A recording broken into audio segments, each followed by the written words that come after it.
आपल्या हिंदू धर्मातील सर्वात मोठा सण म्हणजे दिवाळी. दिवाळीमध्ये लक्ष्मी मातेला प्रसन्न करून घेण्यासाठी आपल्या घरातील कोणत्या वस्तू घराच्या बाहेर काढायच्या आणि कोणत्या वस्तू घरामध्ये घेऊन यायच्या आणि दिवाळीमध्ये झटपट कामं आवरण्यासाठी काही टिप्स मी तुमच्याशी या व्हिडिओमध्ये शेअर करणार आहे. जर लक्ष्मी मातेला प्रसन्न करायचे असेल तर व्हिडिओ शेवटपर्यंत नक्की बघा आणि टिप्स फॉलो करून या वर्षीची दिवाळी एन्जॉय करा. दिवाळी दसरा म्हटलं की आपण घराची साफसफाई करायला घेतो आणि ती कुठून करायची, फराळ काय करायचं, शॉपिंग काय करायची आणि मग सगळा हा गोंधळ आपल्या डोक्यामध्ये उडतो. कारण आपलं या गोष्टींचं प्लॅनिंग नसतं. अगोदरच ह्या गोष्टींचं प्लॅनिंग जर व्यवस्थित करून काम केलं तर आपली कामं आवरतात, थकवाही येत नाही आणि सणही एन्जॉय करता येतो. तर मग सगळ्यात अगोदर साफसफाई आपण दसऱ्याला तर केलेलीच असते, तरीही आपण घर आवरायला घेतो. मग सुरुवात कुठून करायची, तर ज्या ठिकाणी कमी पसारा आहे त्या ठिकाणापासून आपण घराची साफसफाई करायला सुरुवात करायची आणि सगळ्यात शेवटी किचनमध्ये जायचं. किचन आवरायला घेताना किचनमधला सगळा पसारा एकदाच काढायचा नाही. जर सगळा पसारा तुम्ही एकदाच काढाल तर सगळा गोंधळ उडेल, पसाराही खूप होईल आणि चिडचिडही होईल. मग किचनचा एक एक कोपरा काढायचा आणि एक एक कोपरा काढून तो आवरून घ्यायचा. म्हणजे जास्त पसाराही होणार नाही, कामही पटपट आवरतील आणि चिडचिडी देखील होणार नाही. यानंतर घरामध्ये जर छोटे मेंबर असतील तर त्यांच्या डिमांड ह्या वेगळ्याच. यामध्ये आपण आपल्याला काय घ्यायचंय आणि आपण जर शहरामध्ये काही कामानिमित्त राहत असो तर दिवाळीमध्ये जर आपण गावाकडे जाणार असणार आहात तर गावाकडच्या आपल्या फॅमिली मेंबर्सला काय गिफ्ट घेऊन जायचं आहे हे देखील त्या छोट्या मेंबर्सच्या डिमांडमध्ये आपण विसरून जातो. मग शॉपिंग म्हणजे कपड्यांची लिस्ट, घरामध्ये सजावटीच्या सामानाची लिस्ट, फराळाच्या सामानाची लिस्ट, पूजेच्या साहित्यांची लिस्ट आणि आपल्या गावाकडच्या फॅमिली मेंबर्ससाठी गिफ्ट काय घेऊन जायचं आहे याच्या लिस्ट, अशा वेगवेगळ्या लिस्ट आपण अगोदरच बनवून ठेवायच्या आहेत. म्हणजे शॉपिंगला गेल्यावर आपल्याला काय घ्यायचं आहे ते ठरलेलं जर असेल तर शॉपिंग पटापट होऊन त्यामधला बराच वेळ वाचतो. यानंतर आपण एकदा फराळाचे साहित्य आणले की त्याची पूर्वतयारी करून घ्यायची. आता पूर्वतयारी म्हणजे काय, तर चुरमुरे चाळून घ्यायचे, त्यांना छान व्यवस्थित असं ऊन देऊन डब्यामध्ये भरून ठेवायचे, शेंगदाणे निवडून घ्यायचे, रवा चाळून घ्यायचा. अनारशाचं पीठ बनवायला आपल्याला 5 ते 6 दिवस लागतात, तेही आपण अगोदरच बनवून घेऊ शकतो. चकलीची भाजणी आपण तयार करून ती दळून आणू शकतो. करंज्यांसाठी सारण आपण अगोदरच बनवून ठेवू शकतो. म्हणजे आपले जे फराळाचे सामान म्हणजे जे फराळ बनवायचं आहे ते नंतर आपल्याला पटापट आवरता येतं. ही पूर्वतयारी जर आपण अगोदरच केली तर आपल्याला जास्त कामाचा लोड येत नाही आणि जास्त आपला गोंधळ देखील उडत नाही. आता पुढची स्टेप म्हणजे आपण जेव्हा फराळ बनवायला घेतो तेव्हा आपल्या भारतीय संस्कृतीमध्ये सुरुवात ही गोडाने केली जाते. तर साधा, सोपा आणि न फसणारा गोडाचा पदार्थ पहिल्यांदा बनवायला घ्यायचा. पहिला पदार्थ जर छान बनला तर पुढे पदार्थ बनवायचा उत्साह वाढतो आणि पदार्थ पटापट देखील होऊन जातात. मग तो सोपा पदार्थ, गोड पदार्थ म्हटलं, सोपा पदार्थ काय म्हटलं तर शंकरपाळी. शंकरपाळी करायला सोपी असते म्हणून सुरुवातीला शंकरपाळीने सुरुवात करा. नंतर तुमच्या सोयीनुसार रोज 1 किंवा 2च पदार्थ बनवायला घ्या. जास्तीचे पदार्थ बनवायला घेऊ नका. जास्तीचे पदार्थ बनवायला जाचाल तर तुमचा दिवस पूर्ण किचनमध्ये जातो आणि आपल्याला कंटाळा येतो आणि आपली चिडचिड देखील वाढते. म्हणून रोज 1 किंवा 2 पदार्थ बनवा आणि आपली दिवाळी एन्जॉय करा. त्यानंतर सगळ्यात महत्त्वाचा मुद्दा म्हणजे दिवाळीच्या आदल्या दिवशीपर्यंत ही सगळी कामे आटोपून घ्यायची. म्हणजे फराळ असेल, शॉपिंग असेल, बाकी सगळ्या गोष्टी आटोपून घ्यायच्या आणि मस्त अशा आदल्या दिवशी स्वतःचे लाड करायचे. स्वतःचे लाड करायचे म्हणजे आता काय करायचं तर स्वतःला वेळ द्यायचा. पार्लरमध्ये जायचं किंवा मग घरच्या घरी स्वतःला सजण्या सवरण्यासाठीची जी ट्रीटमेंट असते ती द्यायची. आता याने काय होईल तर थकवाही आपला नाहीसा होईल आणि दिवाळीही आपली मस्त जाईल. यानंतर घरातल्या सगळ्या मेंबर्सनी मिळून घराची सजावट करायला घ्यायची. आता हे झालं साफसफाईविषयी. घरातून बाहेर साफसफाई करताना आपण घराबाहेर काढणाऱ्या कोणत्या गोष्टी आहेत ते पाहूया. अडगळीचे सामान घरात ठेवले तर अलक्ष्मीचे लक्षण असते. जोपर्यंत अलक्ष्मी घरातून जात नाही तोपर्यंत लक्ष्मी घरात येत नाही.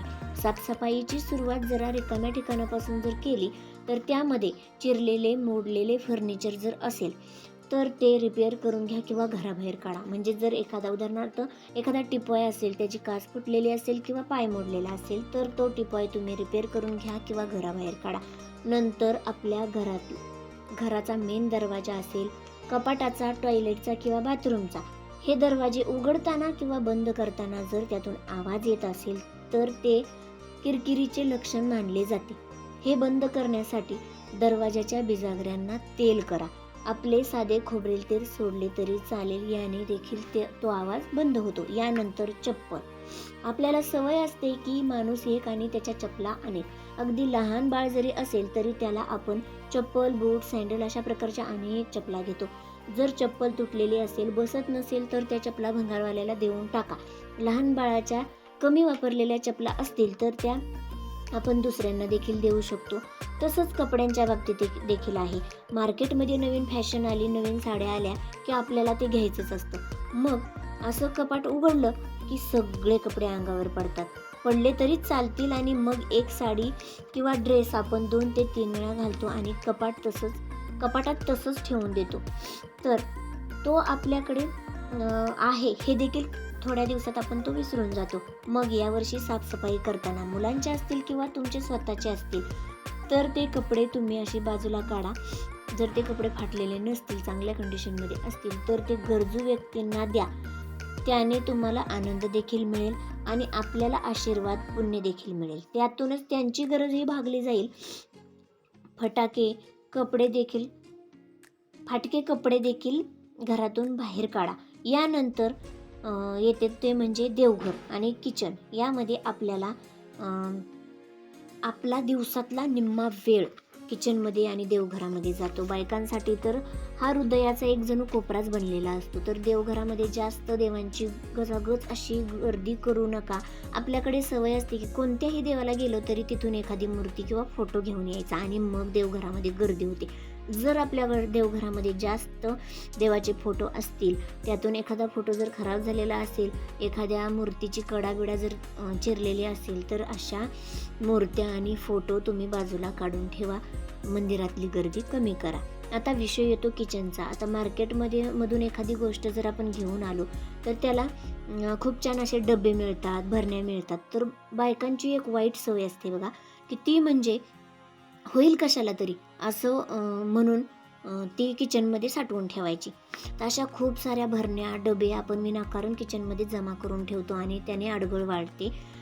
तर पहिलं हे सामान तुम्ही होईल कशाला तरी असं ठेवलेलं सामान जे आहे ते पहिलं तुम्ही बाजूला काढा. ते तुम्ही अडगळीच्या सामानामध्ये ठेवू शकता. आणि दुसरी गोष्ट, चिरलेल्या वाट्या, ग्लास, डिश, भरण्या हे सामान मोडीला देऊन त्याच्या बदल्यात तुम्ही नवीन भांडी घेऊ शकता. आता दुसरी गोष्ट, उन्हाळ्यामध्ये आपण जे लोणचे बनवतो त्याला जर भुरा लागलेला असेल तर ते लोणचे अजिबात ठेवू नका, लगेचच ते लोणचे टाकून द्या. तर हे झालं साफसफाईविषयी, घरातून कोणत्या वस्तू आपण बाहेर काढायच्या याविषयी. आता घरात वस्तू आणायच्या कुठल्या? प्रत्येक सणा अगोदर आपण वेगवेगळी शुभ वस्तूंची खरेदी करत असतो. तर आता दिवाळी येत आहे, तर दिवाळीसाठी आपण आपल्या देवघरासाठी कोणत्या वस्तू अगोदर खरेदी करून ठेवायच्या आहेत, त्या जेणेकरून आपल्यावर लक्ष्मी माता प्रसन्न होऊन आपल्या घराला सुख, समृद्धी, धन, आनंद आणि आरोग्यदायी जीवन प्राप्त होते. माता लक्ष्मीला आपल्या घरात टिकून ठेवण्याची ताकद आणि आपल्या घराकडे खेचण्याची ताकद या वस्तूंमध्ये आहे. त्यामुळे या दिवाळीत या वस्तू नक्की खरेदी करा. सगळ्यात अगोदर दिवाळीची सुरुवात माता लक्ष्मी आणि कुबेराची पूजा करून होते. त्यासाठी माता लक्ष्मीचा चांदीचा कॉईन तुम्हाला शक्य असेल तर घ्या. चांदीचा कॉईन घेणे सर्वांनाच शक्य नाही. तुम्ही माता लक्ष्मीचा फोटो देखील घेऊ शकता. फोटो किंवा कॉईन घेताना विशेष काळजी घ्यायची, ती म्हणजे ज्या फोटोमध्ये माता लक्ष्मी उभी आहे असा फोटो अजिबात घ्यायचा नाही. त्याने काय होते तर आपल्याकडे येणारा पैसा टिकून राहत नाही. आणि या उलट जर तुम्ही कमळामध्ये बसलेली लक्ष्मी माता, एका बाजूला सरस्वती आणि एका बाजूला गणपती असलेला फोटो किंवा कॉईन घेतला तर आणि त्याची पूजा किंवा सेवा केली तर आपल्याकडे जी संपत्ती आहे ती टिकून राहते. त्याचसोबत आपल्याला कुबेराचा देखील फोटो घ्यायचा आहे आणि त्याची देखील पूजा करायची आहे.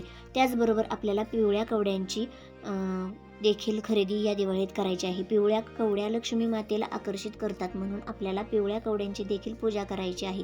प्रत्येक व्यक्ती आपल्या जीवनामध्ये सुख, शांती, समृद्धी, संपत्ती मिळवण्यासाठी कठोर परिश्रम करत असतो, पण कधीकधी आपल्याला केलेल्या मेहनतीचे योग्य फळ मिळत नाही. तर त्यासाठी धन कमवण्यासाठी, अनेक चांगले मार्ग मिळण्यासाठी आणि कष्टाला योग्य फळ मिळण्यासाठी आपण काही उपाय केले पाहिजेत. तर त्यातलाच एक प्रभावी उपाय म्हणजे श्रीयंत्र. हे श्रीयंत्र लक्ष्मी मातेचे आसन आहे. लक्ष्मी मातेला आपल्याच घरात टिकवून ठेवण्याची श्रीयंत्राची पूजा सेवा केली तर आपल्याला या दिवाळीमध्ये एक श्रीयंत्र देखील आपल्याला घरी आणायचे आहे. हे तुम्ही तुमच्या आवडीप्रमाणे साईजला लहान मोठे घेऊ शकता. लक्ष्मी मातेला प्रसन्न करण्यासाठी श्रीयंत्र हे प्रभावी ठरते. लक्ष्मी मातेला प्रसन्न करण्यासाठी श्रीयंत्राची पूजा करावी. याचबरोबर तुम्ही श्रीयंत्र घेतले तर त्यावर ठेवण्यासाठी एक कमळगट्ट्याची माळ देखील आपल्याला घ्यायची आहे. कमळगट्ट्याची माळ म्हणजे काय, तर कमळाच्या बियांची माळ. आपल्याला माहिती आहे लक्ष्मी मातेला कमळ किती प्रिय आहे आणि आपण रोज लक्ष्मी मातेला कमळाचे फूल अर्पण करू शकत नाही, म्हणून ही कमळगट्ट्याची माळ आपल्याला घ्यायची आहे. ही माळ आपण लक्ष्मी मातेच्या फोटोवर, कॉईनवर किंवा जवळ किंवा श्रीयंत्रावर ठेवल्याला आपल्याला आपल्या आवडीच्या वस्तू प्राप्त होण्यास मदत होते. यानंतर रुद्रयंत्र. आपल्या घरातील व्यसनी तापट लोक असतील तर त्यांच्यासाठी हे यंत्र फायद्याचे आहे. रुद्रयंत्राची सेवा करून त्याचे तीर्थ अशा लोकांना दिल्याने त्यांचा तापटपणा, व्यसन नाहीसे होते. यापासून मोठ्यात मोठे आजार बरे होतात. यासाठी आपल्याला रुद्रयंत्राची सेवा करायची आहे. हे देखील तुम्ही तुमच्या आवडीने लहान मोठे असे घेऊन येऊ शकता. यानंतर येते कुबेर यंत्र. कुबेर यंत्राची देखील सेवा आपल्याला लक्ष्मीपूजनाच्या दिवशी करायची आहे. तर हे देखील खूप फायद्याचे आहे. कुबेर देवाला प्रसन्न करण्यासाठी याचा फायदा होतो. यानंतर शुभ लाभ, शुभ दीपावली यांसारखेचे जे प्लॅस्टिकचे आपण लक्ष्मीची पावले घेतो त्यापेक्षा मी तुम्हाला असं सजेस्ट करेल की तुम्ही तांब्याचे घ्या, ते परमनंट होतील. त्याची रोज तुम्ही अक्षदा आणि हळदी कुंकू वाहून तुम्ही पूजा करू शकता. याचबरोबर वसुबारसी दिवशी आपल्याला गाय आणि वासराची पूजा करायची असते. तर बरीचशी लोक शहरामध्ये राहतात, त्यांना प्रत्यक्ष गाय आणि वासरू मिळत नाही. मग यावेळी काय करायचे, तर गाय वासरूची मूर्ती घ्यायची. गायीच्या अंगी 33 कोटी देवांचे स्थान असते. एकट्या गायीची पूजा केली तर आपल्याला 33 कोटी देवांची पूजा केल्याचे पुण्य मिळते. प्रत्यक्षात जरी गायीची पूजा केली नाही तरी पूजा मांडणीसाठी तुम्ही गाय वासरूची मूर्ती घेऊ शकता. यानंतर सगळ्यात महत्त्वाची वस्तू येते ती म्हणजे गजलक्ष्मी किंवा हत्तीच्या मूर्ती. या मूर्ती घेताना हत्तीचा उजवा पाय पुढे आणि सोंड वरच्या दिशेने वळलेली असावी. हत्ती हा बलवान प्राणी आहे. ज्यांची पूजा केल्यामुळे आपल्यावर दुःख संकट येतात ते पेलण्याची ताकद आपल्यामध्ये येते. त्यामुळे हे देखील आपल्याला आपण आणायचे आहे. आपल्याला प्रत्येकाला वाटते माता लक्ष्मीचा आशीर्वाद आपल्यावर असावा, आपल्यावर कृपा असावी. या गोष्टी आपण दिवाळीच्या पहिल्या दिवशी आणल्या आपापल्या देवघरामध्ये स्थापित करायच्या आहेत. तर अशा प्रकारे व्यवस्थित नियोजन करून जर दिवाळीची सुरुवात आपण केली तर नक्कीच या वर्षीची दिवाळी न कंटाळा येता सुखकर अशी जाईल आणि लक्ष्मी माता देखील आपल्यावर प्रसन्न होईल. तर आजचा हा व्हिडिओ तुम्हाला कसा वाटला हे कमेंटमध्ये नक्कीच सांगा. आवडल्यास जास्तीत जास्त लाईक करा, शेअर करा आणि असेच माहितीपूर्ण नवनवीन व्हिडिओज पाहण्यासाठी जर चॅनलवर नवीन असाल तर चॅनलला सबस्क्राईब करायला विसरू नका. धन्यवाद.